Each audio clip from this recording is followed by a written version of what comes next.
Now we're going live. We're out here just to share a little short message. And the message is talking about faith, two kinds of faith.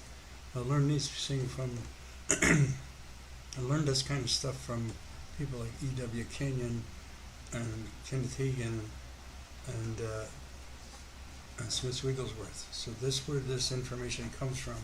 It's not my teaching, it's not my, but there's two kinds of faith. One is sense faith and one is revelation faith. I'm going to give you examples from the Bible. In John chapter 20, verse 25, it says, "The other apostles therefore said unto them, We have seen the Lord. But he said unto them, Except I shall see in his hands the print of the nails, and put my finger into the print of the nails, and thrust my hand into his side, I will not believe." And this, he just wasn't going to believe. He just didn't believe it.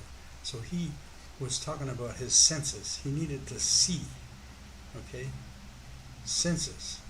Taste, feel. See, hear. Your senses. Okay? That's what sense faith is all about. It's sense faith that stops us from really receiving some of the things we need to receive.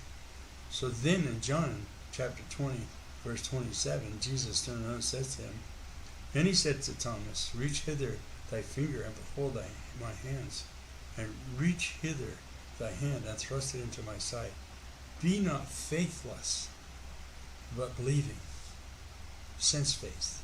He then believed because he saw it, and he touched it, and whatever. Okay, and people don't, this is what people want to do. They want to see it before they believe it. Revelation faith. Here's another example of revelation faith in the Bible.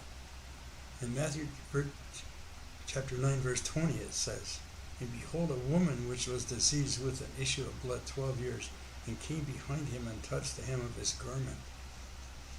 And then in Matthew 9:21, For she said within herself, If me but touch his garment, I shall be whole.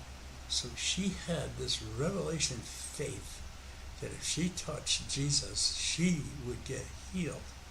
And she got healed.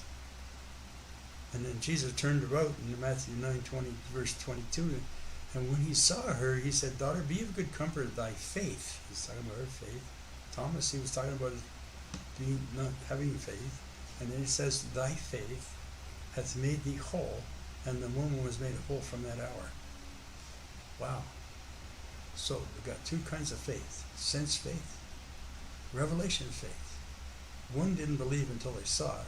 The other one believed it because she didn't need to see it. She just knew it. If she did what she did. If she knew, she touched it.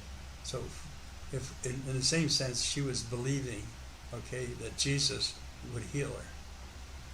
You do not ask for faith. You have it. Listen to this. Romans 12:3. For I say, through the grace given unto me, and this is Paul talking about himself, to every man that is among you, not to think himself more highly than he ought to think, but to think soberly, according as God dealt to every man the measure of faith.